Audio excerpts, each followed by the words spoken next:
So your circumstances might just really suck right now. Or maybe you've grasped onto some controlling area of your life that you have some control over, and it's great.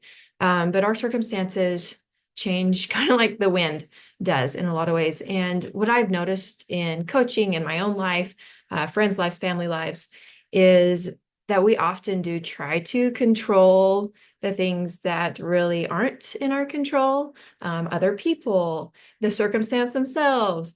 And then what we need to do is to try to bring in that perspective, that reality, the awareness. That's a good, awesome word I like to use a lot. Recognize the awareness of the control that we do have, not the control we don't have. So in that regard, there's three things and three areas where we can apply those three C words that I just want to chat about for a second. So just sit down across from me and I'd love to have a conversation, but as you can see, this is going to be one-sided. So it's compassion, it's curiosity, and it's connection. And with those, the other three things that connect to that are the me.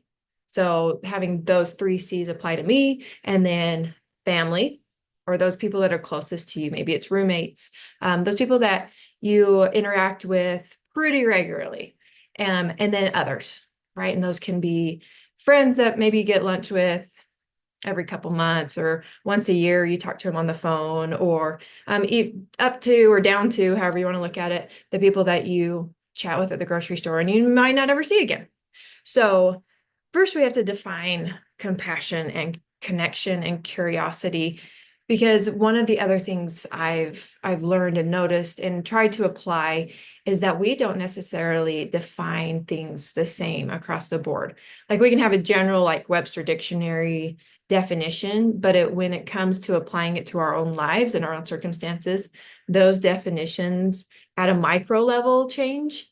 And so making sure that you're defining what compassion looks like for you, both on the receiving and the giving end, along with that curiosity and connection, especially connection that can be challenging. How are you showing up? How do you expect others to show up? So first step would be to define that for you. And then you take it to how do you define it for you when it comes to yourself? How are you connecting to yourself? How are you being curious about yourself? Like, is what I'm doing now what I want to be doing? Is who I am now who I want to be? Those kind of questions. These come with lots of questions. And then compassion, like, how am I having grace for myself? How am I compassionate towards me? Is it in kindness? Is it in harshness? Is it in judgment? And then you would apply that to in a family setting or those close relationships. How are those defined in those circumstances? And then taking it to the next level with others. You might see that some of those things are heightened or better, so to speak, with others, because there's a little bit more of a short-term relationship there. And so you have the capacity to pull in, a higher level of compassion, so to speak, for those that you might not see again. So being able to define those as they relate to those three different areas. And then the last step here that I wanted to chat about, and that afterwards you can go think about, journal about, start to introduce one of these concepts. Like, I'm not saying to take on all of these all at once and in all these areas, but if one's resonating with you, if I said curiosity, you're like, oh, wow, that one piques my interest, then that's the one you focus on. But then, so the last area is, okay, you defined it according to me, my family, or close relationships and others. Now, you take those areas and then you define the time you're going to commit to improving those things in those areas. Let me give you an example.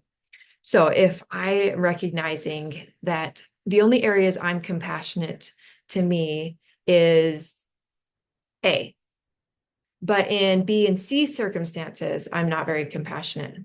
So then you set a goal. Okay, once a week, I'm going to focus on increasing my compassion in that area when I'm super judgy. Maybe it's when you're at the gym.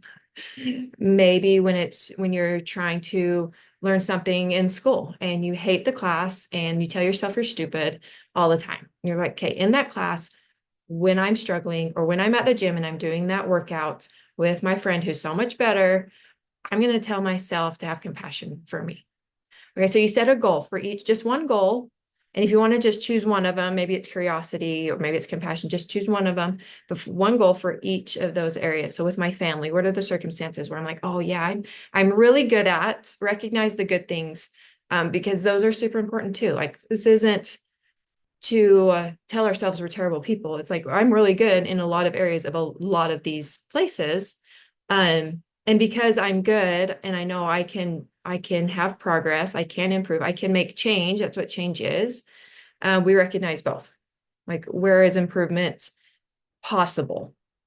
Not where do I want it necessarily? That's good too, but where is it possible? Where do I have the capacity for it? And then you do that with family or close relationships and then with others. This can really create that trajectory that you're hoping for. And after you start to practice that, a really good tool, it's a reward tool. Basically, it helps you want to keep doing that, helps you keep that momentum rolling, that positive snowball, so to speak, rolling down the hill. You have to recognize like what changes that's making in your relationships with yourself, with your family, with others, how you're showing up. Those are the true rewards, and recognize how that's changing you as a person and helping you become that person that you hope to become each day, eventually down the road, in a week from now, 2 weeks from now, and a year from now. So, yeah, let's do it. Let's try that. Pick that one thing and then ask those pertinent questions and make that goal in either one of those areas or in all three of those areas. And let's see what happens.